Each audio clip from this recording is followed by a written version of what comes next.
चलिए हम लोग चैप्टर नंबर 14 डिस्कस कर रहे थे, ठोस एवं अर्धचालक युक्तियां। पिछले क्लास में हम लोगों ने पीएन संधि डायोड के बारे में पढ़ा कि जब किसी शुद्ध जर्मेनियम या सिलिकॉन क्रिस्टल में इस प्रकार से अपमिश्रण किया जाता है। अपमिश्रण करने का मतलब इस प्रकार से डोपिंग की जाती है कि उसका आधा भाग पी प्रकार के अर्धचालक की तरह और उसका आधा भाग एन प्रकार के अर्धचालक की तरह व्यवहार करे। पी प्रकार के अर्धचालक की तरह व्यवहार कब करेगा? जब हम क्या करें, जर्मेनियम या सिलिकॉन क्रिस्टल में त्रिसंयोजी पदार्थ की अशुद्धि को मिलाएं। और एन प्रकार के अर्धचालक की तरह व्यवहार कब करेगा?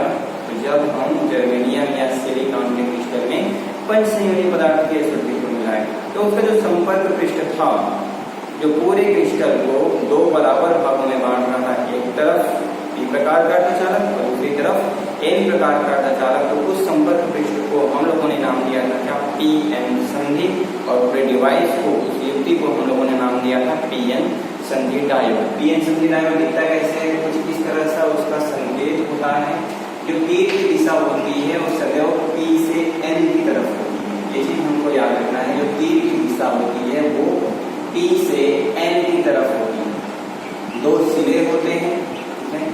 अब मैंने ये भी पढ़ाया था कि अगर दोनों सिरों को मैं बाह्य विद्युत स्रोत से नहीं जोड़ता हूँ, बाह्य विद्युत स्रोत से नहीं जोड़ता हूँ, इसका मतलब दोनों सिरों के मध्य बैटरी कनेक्ट नहीं करता हूँ।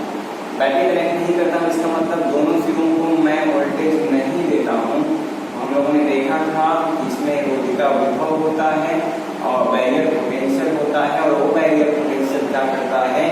पी क्षेत्र में जो होल हैं उनको एन क्षेत्र की ओर जाने से रोकता है और एन क्षेत्र में जो इलेक्ट्रॉन हैं उनको पी क्षेत्र में जाने से रोकता है। जब एक दूसरे से ये मिल नहीं पाते तो विद्युत का प्रवाह नहीं हो पाता। इस स्थिति में डायोड को हम क्या कहते हैं? अनबायस्ड डायोड कहते हैं। अनबायस्ड डायोड या फिर हिंदी में कहा जाता है इसको अनबायस्ड डायोड। तो अनबायस्ड डायोड क्या है? तो बाह्य विद्युत क्षेत्र की या बाह्य विद्युत स्रोत की अनुपस्थिति में रोधिका विभव के कारण डायोड से होकर के विद्युत का प्रवाह नहीं होता। इस केस में हम पीएन संधि डायोड को क्या कहते हैं? अनबायस्ड डायोड कहते हैं। ये भी हम लोगों ने पढ़ लिया था, ठीक है। अब ये मेरा डायोड है। तीर की दिशा सदैव पी से एन की तरफ होगी। दो सिरे होंगे। यदि मैं दोनों सिरों को बाह्य विद्युत स्रोत से या बैटरी से कनेक्ट कर देता हूँ तो इनके सिरों के मध्य क्या मैं दे रहा हूँ? वोल्टेज दे रहा हूँ। इसका मतलब यही होता है कि अगर मैं बैटरी से कनेक्ट कर रहा हूँ इसका मतलब दोनों सिरों को मैं वोल्टेज दे रहा हूँ।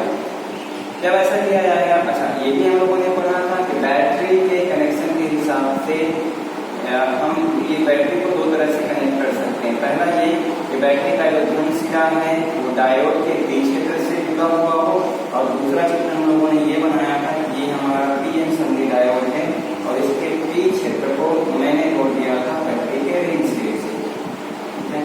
ये हम लोग पढ़े थे। दो तरह का कनेक्शन होता है। पहला कनेक्शन क्या है? बैटरी के धन सिरे को आप डायोड के पी क्षेत्र से जोड़ो, और दूसरा कनेक्शन ये रहेगा कि आप बैटरी के रिंग सिरों को डायोड के पी क्षेत्र से जोड़ो। जब इस तरह का कनेक्शन हम लोग करते हैं या फिर जब हम डायोड को बैटरी से कनेक्ट करते हैं या डायोड के सिरों के मध्य वोल्टेज लगाते हैं या वोल्टेज देते हैं, तो उस केस में डायोड क्या कहलाता है? बायस्ड डायोड कहलाता है।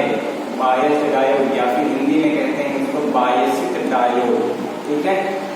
अब जब हम बैटरी के धन सिरे को डायोड के पी क्षेत्र से जोड़ते हैं उस केस में डायोड कहलाता है फॉरवर्ड बायस। क्या? फॉरवर्ड बायस है। इसी को हम लोग कहते हैं अग्र बायस। और जब बैटरी के रिंग सिरे को हम डायोड के पी क्षेत्र से जोड़ते हैं तो डायोड उस केस में कहलाता है रिवर्स बायस, या हिंदी में इसको कहते हैं क्या? पश्च बायस।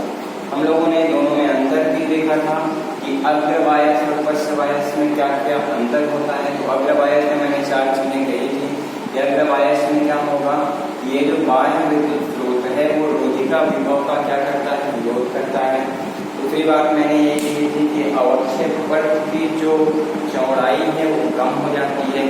तीसरी बात मैंने अग्र बायस में ये कही थी, घन की पहली बात। इसमें मैंने चार बात कही, वही हम लोग डिस्कस की। पहली बात मैंने कही कि ये जो आरोपित वोल्टता है या आरोपित वोल्टेज है वो इसके अंदर जो पोटेंशियल बैरियर है, रोधिका विभव है, उसका विरोध करता है। दूसरी बात मैंने ये कही कि आवश्यक वर्त की जो चौड़ाई है वो कम हो जाती है। तीसरी बात मैंने ये कही थी क्या कि जो पी क्षेत्र में जो होल है और एन क्षेत्र में जो इलेक्ट्रॉन है उनका विस्तरण या उनका डिफ्यूजन बढ़ जाता है। और चौथा चीज डायोड का जो प्रतिरोध है, रेजिस्टेंस है, वो कम हो जाता है। ये चार बातें हम लोगों ने डिस्कस की। इसका जस्ट अपोजिट होता है ये, इसमें क्या होता है कि ये जो बाह्य विद्युत स्रोत है वो रोधिका विभव का सपोर्ट करता है, रोधिका विभव के मान को बढ़ा देता है। दूसरी बात इसमें ये पढ़े थे कि आवश्यक वर्त की जो चौड़ाई है वो बढ़ जाती है। तीसरी बात हम लोगों ने ये पढ़ा था कि होल और जो इलेक्ट्रॉन है उसका वो विसरण होता ही नहीं है, डिफ्यूजन होता ही नहीं है यहाँ पे। और चौथा चीज हम लोगों ने ये पढ़ा था क्या कि इसका जो प्रतिरोध होता है जब हम डायोड को इस बायस में रखते हैं, पश्च बायस में रखते हैं, तो डायोड का जो प्रतिरोध है वो बढ़ जाता है। तो चार बातें हम लोगों ने कल पढ़ी थी और उम्मीद करता हूँ कि आप लोगों ने इसका जो अंतर है वो क्लियर कर लिया होगा। ठीक है, तो ये हम लोगों ने कल की क्लास में देखा था। अब सवाल ये उठता है कि हम पीएन संधि डायोड के बारे में पढ़े, पीएन संधि डायोड क्या होता है और अनबायस्ड डायोड क्या होता है, बायस्ड डायोड क्या होता है, लेकिन इसका उपयोग कहाँ पे होता है वो आज हम पढ़ने वाले हैं कि पीएन संधि डायोड का उपयोग कहाँ पे होता है। ठीक है, तो आप लोगों ने देखा होगा कि चाहे मेरा घर हो, चाहे आप लोग का घर हो, चाहे ऑफिस हो, वहाँ पे जो सप्लाई आती है वो किस तरह की सप्लाई आती है, एसी आती है। इस तरह की सप्लाई आती है एसी। एसी का जो वेव फॉर्म होता है वो इस तरह से होता है, ये उसका तरंग रूप है प्रत्यावर्ती। एसी का मतलब होता है प्रत्यावर्ती धारा।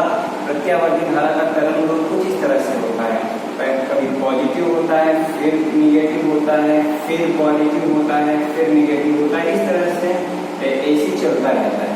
ठीक है, मैंने क्या बोला, जो हम घरों, हमारे घरों में जो कनेक्शन होता है, जो सप्लाई आती है वो कौन सी सप्लाई होती है, एसी होती है। और एसी का वेव फॉर्म कुछ इस तरह से मिलता है, कभी पॉजिटिव, कभी निगेटिव, फिर पॉजिटिव, फिर निगेटिव। ठीक है, अब अच्छा ये जो वेव फॉर्म है प्रत्यावर्ती धारा, प्रत्यावर्ती का, वो करेंट का भी हो सकता है और वोल्टेज का भी हो सकता है। दोनों का वेव फॉर्म इसी तरह से बनेगा। अब हमारा जो मोबाइल का चार्जर है वो देखे होंगे, मोबाइल का चार्जर डीसी पे काम करता है। डीसी का मतलब डिस्ट धारा पे काम करता है। डिस्ट धारा दिखता कैसे है, डीसी कैसे दिखता है, एसी का मतलब प्रत्यावर्ती और डीसी का मतलब क्या होता है, डिस्ट धारा या फिर विभव। तो डीसी दिखता कैसे है, डीसी का मतलब होता है कांस्टेंट, डीसी का मतलब क्या होता है, कांस्टेंट। ठीक है, मैंने क्या बोला, घरों में जो कनेक्शन आता है वो एसी होता है। मोबाइल चार्जर किस पे काम करता है, डीसी पे काम करता है। तो हमारे पास ऐसा डिवाइस होना चाहिए जो क्या करे, एसी को डीसी में कन्वर्ट करे, तभी जा करके हम उपयोग में ला सकते हैं, उपयोग कर सकते हैं। ठीक है, उसी डिवाइस को जो एसी को डीसी में कन्वर्ट करता है उसे कहा जाता है क्या, रेक्टिफायर, या हिंदी में उसको कहते हैं क्या, डिस्टकारी। रेक्टिफायर या डिस्टकारी होता क्या है, जो प्रत्यावर्ती वोल्टेज या करंट को डिस्ट धारा वोल्टेज या करंट में कन्वर्ट कर देता है, परिवर्तित कर देता है, उस युक्ति को हम क्या कहते हैं, डिस्टकारी कहते हैं। और ये जो प्रोसेस है, ये जो प्रक्रिया है, उसको हम नाम देते हैं क्या, रेक्टिफिकेशन। क्या नाम देते हैं, रेक्टिफिकेशन, या हिंदी में इसको कहा जाता है क्या, डिस्टकरण। ठीक है, मैंने क्या बोला, प्रत्यावर्ती वोल्टेज या करंट को जो डिस्ट धारा वोल्टेज या करंट में परिवर्तित करता है, उस युक्ति को हम क्या नाम देते हैं, डिस्टकारी नाम देते हैं। और ये जो प्रोसेस है, ये जो प्रक्रिया है एसी को डीसी में बदलने की, उसे हम क्या कहते हैं, डिस्टकरण कहते हैं।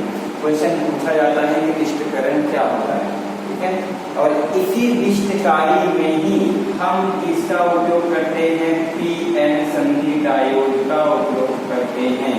अब क्वेश्चन आता क्या है, क्वेश्चन ये आता है कि डिस्टकरण क्या है। पीएन संधि डायोड का उपयोग डिस्टकारी के रूप में इस तरह से किया जाता है। ठीक है, डिस्टकरण क्या है पूछे तो हमारा जवाब क्या होगा, एसी को डीसी में बदलने की जो प्रक्रिया होती है हम उसे क्या कहते हैं, डिष्टकरण कहते हैं, तथा जिस युक्ति की सहायता से ये काम किया जाता है उसे क्या कहते हैं, डिष्टकारी कहते हैं। ठीक है, अब आज की जो हमारी क्लास है वो इसी के ऊपर है। हम डिष्टकारी को समझने वाले हैं, पीएन संधि डायोड का उपयोग डिष्टकारी के रूप में किस तरह से किया जाता है वो आज हम पढ़ने वाले हैं। ठीक है, तो पीएन संधि डायोड के उपयोग के आधार पर, ठीक है, उससे पहले एक बार फिर से समझ लो डिष्टकारी होता क्या है। ये रेक्टिफायर है, डिष्टकारी है। डिष्टकारी क्या करेगा, एसी को किसमें कन्वर्ट कर देगा, डीसी में कन्वर्ट कर देगा। रेक्टिफायर के इनपुट में क्या दिया जाएगा, प्रत्यावर्ती धारा या वोल्टेज, और आउटपुट में हमको क्या मिलेगा, डिष्ट धारा या वोल्टेज। ठीक है, अब पीएन संधि डायोड के उपयोग के आधार पर रेक्टिफायर को दो भागों में बांटा गया है। एक को कहते हैं अर्ध तरंग डिष्टकारी, हाफ वेव रेक्टिफायर, और दूसरे को कहते हैं पूर्ण तरंग डिष्टकारी।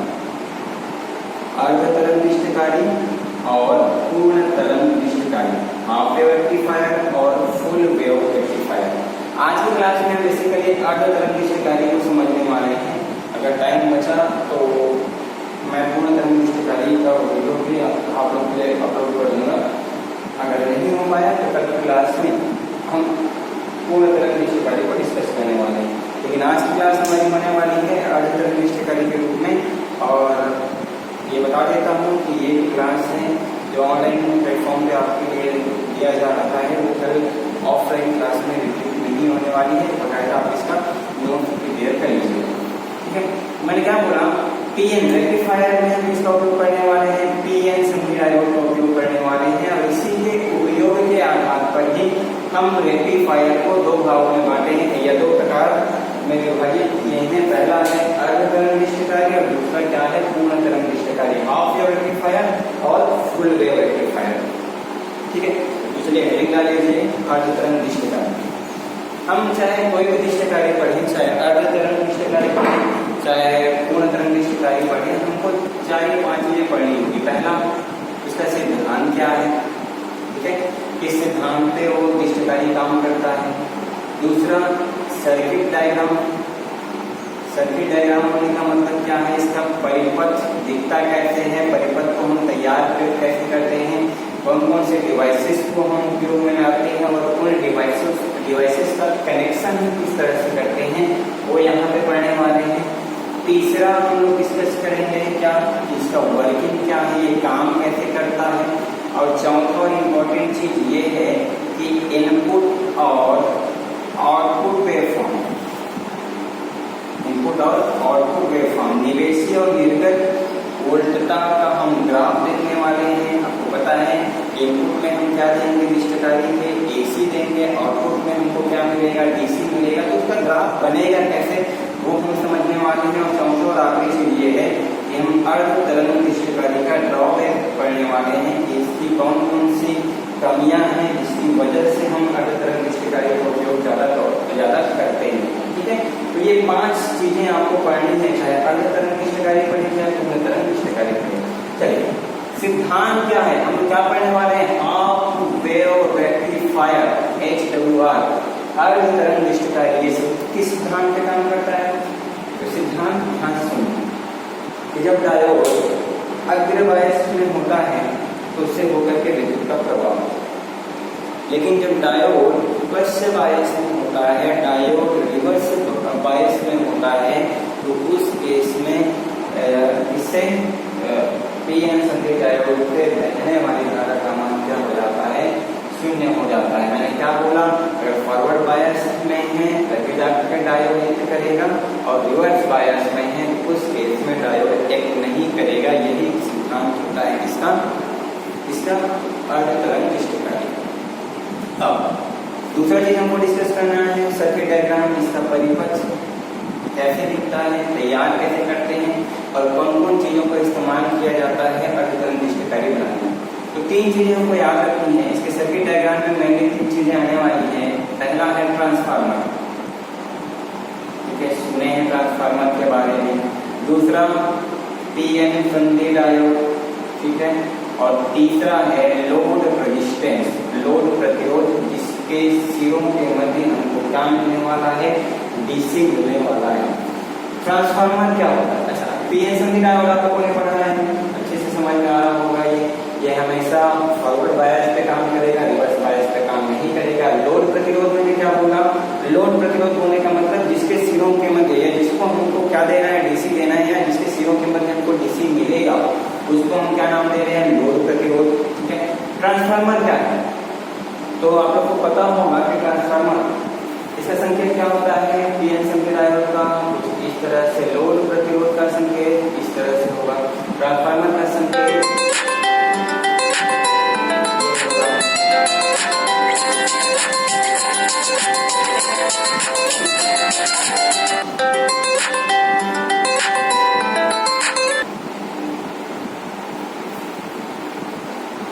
ये ट्रांसफार्मर का संकेत होता है, ठीक है। ट्रांसफार्मर दिखता कैसे है वो समझ लो।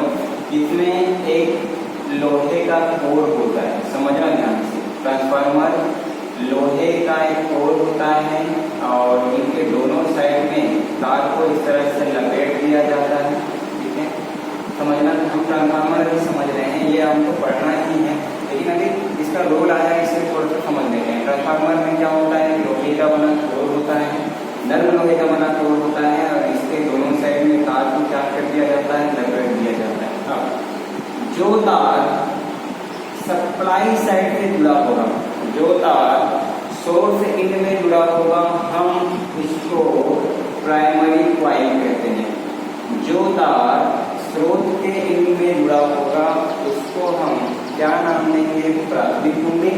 और जो तार लोड साइड पे जुड़ा होगा हम उसको नाम देंगे क्या, सेकेंडरी कॉइल या फिर द्वितीय कुंडली। ट्रांसफार्मर में नर्म लोहे का कोर होगा, दोनों साइड में तार को लपेटा जाएगा। जिस साइड में सप्लाई दी जाती है उस साइड में जो कॉइल लगा होता है हम उसको नाम देंगे क्या, प्राथमिक कॉइल या प्राथमिक कुंडली। और जो साइड इससे कनेक्ट होता है, लोड से कनेक्ट होता है, उधर जो तार लपेटा जाता है हम उसको नाम देंगे क्या, द्वितीय कुंडली।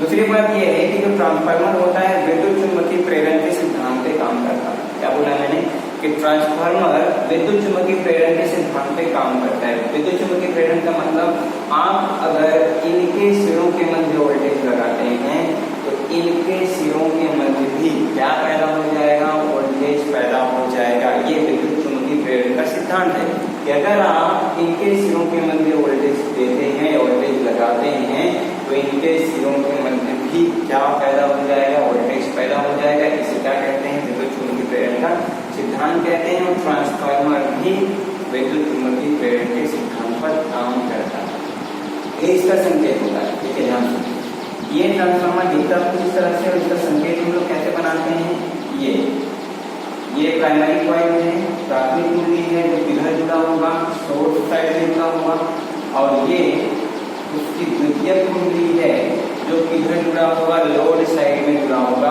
और बीच में इस तरह से डबल लाइन खींच दी जाती है, वो शो करता है इसको लोहे के कोर। ये प्राथमिक कुंडली, P स्टैंड फॉर प्राइमरी, और ये होता है द्वितीय कुंडली, S स्टैंड फॉर सेकेंडरी, ठीक है। विद्युत चुम्बकीय प्रेरण के सिद्धांत पे काम करता है। इसका मतलब आप इन दोनों सिरों के मध्य वोल्टेज देते हैं तो इन दोनों सिरों के मध्य भी क्या प्रेरित हो जाता है, वोल्टेज प्रेरित हो जाता है। इसे विद्युत चुम्बकीय प्रेरण का सिद्धांत है, ठीक है।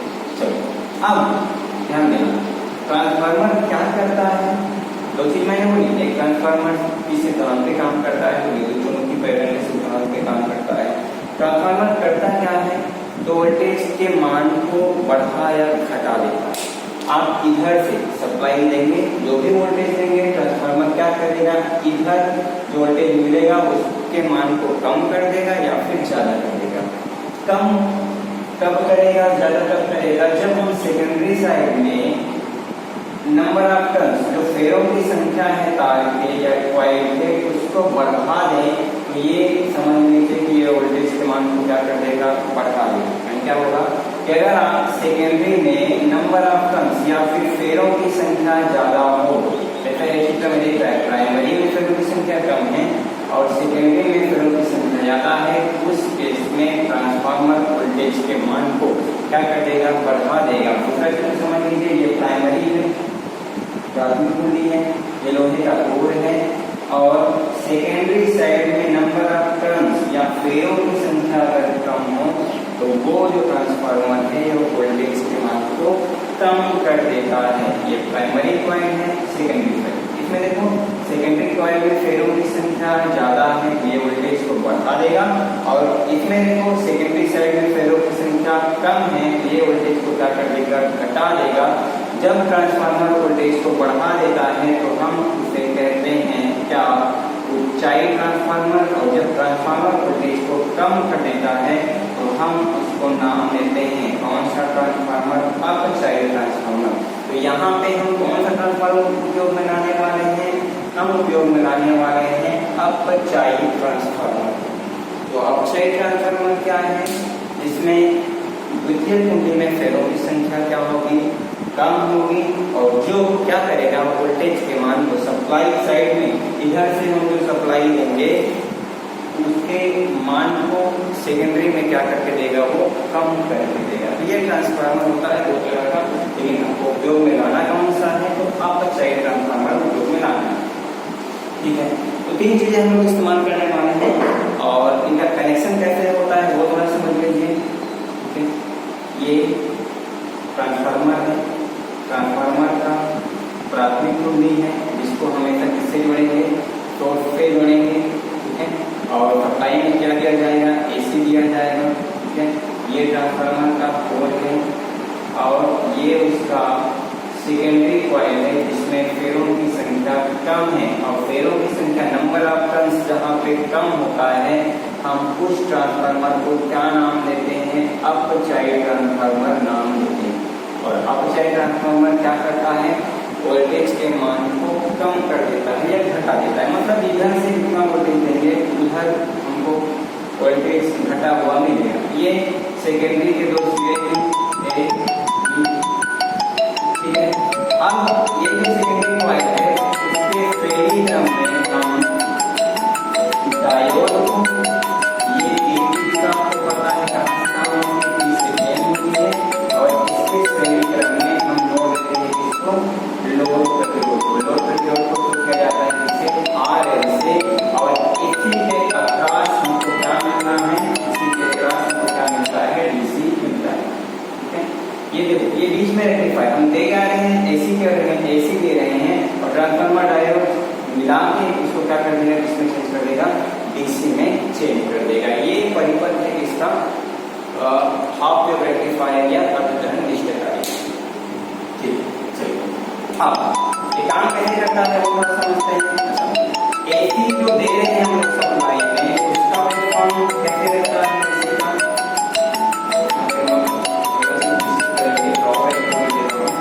एसी का वेवफॉर्म कैसा होता है,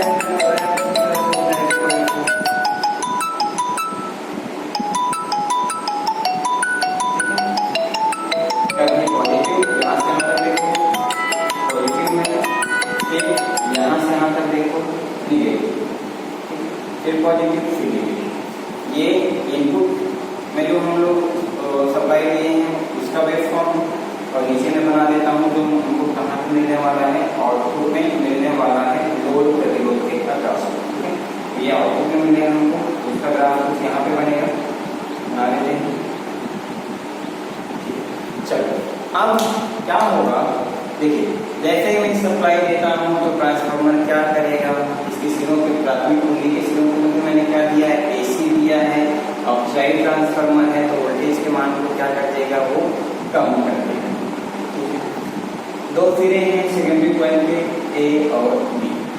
समझो डायोड के बारे में पता है कि डायोड जब प्लस, इसका जो P क्षेत्र है वो प्लस से जुड़ा होगा तभी ये अग्रबायस में होगा और अग्रबायस में ही ये काम करता है, पश्च बायस में काम नहीं करता। ठीक है, यहाँ से यहाँ तक को हम लोग एक कंप्लीट साइकिल कहते हैं। यहाँ से स्टार्ट करके यहाँ तक लेके जाएंगे इसको क्या कहा जाता है, कंप्लीट साइकिल, पूर्ण चक्र कहा जाता है। यहाँ से यहाँ तक की बात करें तो ये प्रथम चक्र होगा, हाफ साइकिल होगा। और यहाँ से यहाँ तक कंप्लीट साइकिल, यहाँ से यहाँ तक कंप्लीट साइकिल होगा और यहाँ से यहाँ तक हाफ साइकिल। तो हाफ साइकिल में देखिए, हाफ साइकिल में ये जो हमारा ऐसी है पॉजिटिव है, मतलब समझना कि ये वाला सिरा है वो बी के सापेक्ष धनात्मक विभव होता है। प्रथम अर्ध चक्र में पहले हाफ साइकिल में सिरा ए बी के सापेक्ष धनात्मक विभव होता है, ठीक है। ए धनात्मक विभव पे है, जुड़ा किससे है, पी क्षेत्र से, मतलब ये इसकी तरह काम करेगा। ये अग्रवायस में होगा और अग्रवायस में धारा का प्रवाह होता है, और जब ये धारा का प्रवाह होगा तो लोड में से भी धारा का प्रवाह होगा। लोड के दो अगर सिरे एक्स वाई है, धारा का प्रवाह कहाँ से कहाँ होगा, एक्स वाई की तरफ होगा। तो हमको आउटपुट में, अच्छा देखिए, देखो ये प्रतिरोध है आ रही, ठीक है, धारा बहने वाली धारा का मान आई है, तो हम ओम के नियम से जानते हैं V इक्वल टू क्या होता है, आई आर होता है, मतलब आर एल लोड के सिरों के मध्य हमको क्या मिलेगा, वोल्टेज मिलेगा, ठीक है। और वो वोल्टेज का तरंग रूप कैसा होगा, हमने पहले हाफ साइकिल में देखा। पहले हाफ साइकिल में सिरा ए बी के सापेक्ष, मतलब यहाँ से यहाँ तक की बात करेंगे, सिरा ए बी के सापेक्ष धनात्मक विभव पे था, लोड में से धारा बही, और लोड में से जब धारा बही तो उसके सिरों के मध्य हम लोगों ने ओम के नियम से क्या देख लिया कि वोल्टेज पैदा हुआ है, और वोल्टेज का जो तरंग रूप होगा वो सेम होगा जैसे इसका है इनपुट का है। आउटपुट में भी वही वोल्टेज मिलेगा जैसे हम लोगों ने किसमें प्रोवाइड किया है, इनपुट में प्रोवाइड किया है। दूसरे हाफ साइकिल में देखो, ये कंप्लीट साइकिल था। पहले हाफ साइकिल में क्या हुआ, सिरा ए बी के सापेक्ष धनात्मक विभव पे था। दूसरे हाफ साइकिल में सिरा ए बी के सापेक्ष ऋणात्मक विभव पे होगा, ये माइनस में आ गया है, तो सिरा ए बी के सापेक्ष ऋणात्मक विभव पे होगा।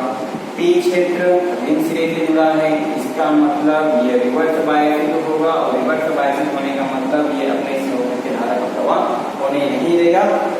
जब धारा का प्रवाह होगा तो V equal to I R से, आई का मान 0 है तो आर एल के सिरों के मध्य को वोल्टेज नहीं मिलेगा। इसका मतलब आउटपुट में मेरे को कुछ नहीं मिलने वाला है।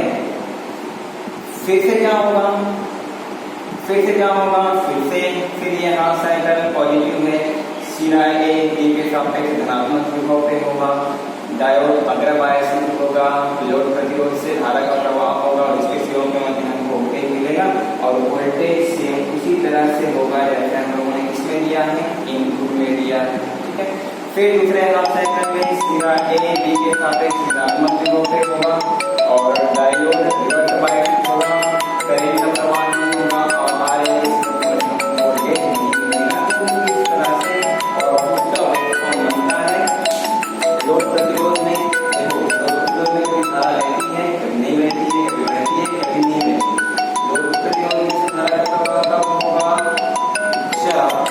धारा का प्रवाह कब होगा, हमारे सिस्टम में देखो पहले हाफ साइकिल में धारा का प्रवाह हो रहा था, दूसरे में नहीं हो रहा था, पहले हाफ साइकिल में फिर से धारा का प्रवाह हो रहा है, दूसरे हाफ में फिर से। तो निवेशी, ये इनपुट का मतलब होता है निवेशी प्रत्यावर्ती धारा के केवल प्रथम अर्ध चक्र में ही आउटपुट में क्या मिलेगा, करंट या वोल्टेज मिलेगा, दूसरे अर्ध चक्र में नहीं। इसीलिए इस इष्टकारी को नाम दे दिया गया क्या, अर्ध तरंग इष्टकारी। अर्ध तरंग इष्टकारी केवल हाफ साइकिल में मेरे को वोल्टेज या करंट मिलता है, इसीलिए इसका नाम दे दिया गया क्या, अर्ध तरंग इष्टकारी। अब इसका सबसे बड़ा ड्रॉबैक ये है, हम इसका इस्तेमाल क्यों नहीं करते हैं, ड्रॉबैक ये है कि जो हमको सिग्नल मिलता है आउटपुट में देख रहे हैं, जो निर्गत वोल्टेज या करंट है वो सिग्नल डिसकंटिन्यूअस होता है। डिसकंटिन्यूअस बोलने का मतलब असतत होता है। पहले हाफ साइकिल में आउटपुट मिला, फिर नहीं मिलेगा, फिर आउटपुट मिलेगा, फिर नहीं मिलेगा। ये डिसकंटिन्यूअस हमको वेवफॉर्म मिलता है। पहली चीज ये, इसका ड्रॉबैक करना कि इसका जो वेवफॉर्म मिलता है डिसकंटिन्यूअस मिलता है। दूसरा चीज ये कि इसकी दक्षता बहुत कम होती है, और कितनी होती है, 40%। मतलब ये कि अगर ऑप एम्प रेक्टिफायर लगा हुआ है और मोबाइल को आप चार्ज करने जा रहे हैं तो वो बहुत ज़्यादा टाइम लेगा। आया समझ में, क्यों, क्योंकि इसकी दक्षता कितनी होती है, 40% होती है। इसीलिए हम जनरली इसका यूज